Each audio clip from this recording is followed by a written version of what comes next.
గలి నడుస్తుండగా ఒకరోజు కిటికీ పక్కన ఉండే రోగికి ఓ రాత్రిపూట సీరియస్ అయ్యింది. ప్రక్కనే ఉన్న రోగి డాక్టర్ని పిలిచేందుకు ఏర్పాటు చేసి బటను నొక్కగలిగితే ఆ పరిస్థితిలో ఉన్నప్పటికీ అతడు నొక్కలేదు.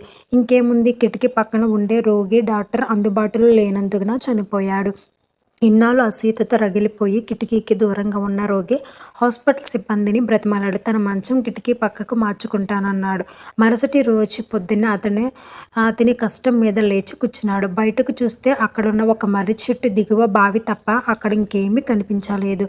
దీంతో ఆలోచన పడి ఆ రోగి ఇవన్నీ రోజులు తన తోటి రోగి తను సంతోష పెట్టకముందు ఎన్ని దృశ్యాలు కనిపించి చెప్పేవాడా? అతనే తన నిజమైన స్నేహితుడు. అలాంటి వాడికి చివరి దశలో తాను సాయం చేయలేకపోతే అంటూ ప్రాయశ్చిత్తంలో కుమిలిపోయాడు. కాబట్టి పిల్లలు, దీని విని మీరు తెలుసుకోవాల్సింది ఏమిటంటే, పక్కన వాళ్ళకు ఉంది మనకు లేదు అంటూ ఎప్పుడూ అసూయపడకూడదు.